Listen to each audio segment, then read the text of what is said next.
അപ്പോൾ hello guys, അപ്പോൾ ഇന്ന് നമ്മൾ വിസിറ്റ് ചെയ്യണത് ജോധ്പൂറാണ്. അപ്പോൾ ഞങ്ങൾ ആദ്യം പോയത് മെഹ്റംഗ ഫോർട്ടിലേക്ക്. അവിടെ എത്തി കാണുന്ന വലിയ കവാടത്തിലൂടെ നമ്മൾ നടന്ന് ഉള്ളിൽ കയറി. അവിടെ എത്തിയപ്പോൾ എൻ്റെ പൊന്നിടാവേ കിളികളുടെ സംസ്ഥാന സമ്മേളനം. എവിടെ നോക്കിയാലും നിറച്ച് കിളികളും പ്രാവുകളും വവ്വാലൊക്കെ ആയിരുന്നു.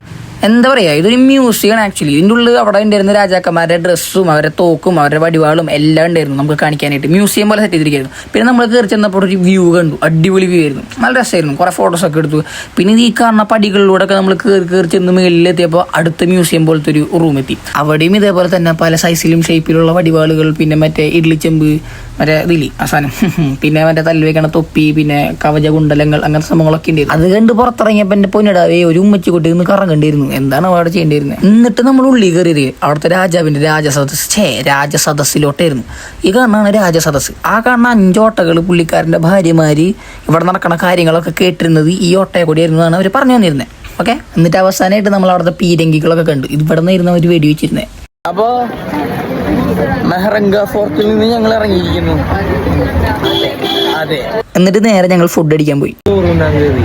ചോറ്, സാമ്പാർ, ചിക്കൻ, മീൻ, പപ്പടം, അച്ചാർ.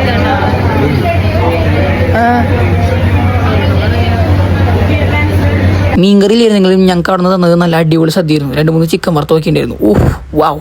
അങ്ങനെ അതൊക്കെ കഴിച്ച് ഞങ്ങൾ നേരെ പോയത് ഉമയൂദ് ഭവൻ പാലസിലോട്ടായിരുന്നു. അതിൻ്റെ ഉള്ളിൽ വെച്ച് നമുക്ക് വീഡിയോ ഒന്നും എടുക്കാൻ പാടില്ല എന്ന് ഞാൻ എവിടെ നിന്നോ ഒരു ശരീരം കേട്ടായിരുന്നു. അപ്പോൾ അത് കാരണം ഞാൻ റിസ്ക് എടുക്കാൻ നിന്നില്ല.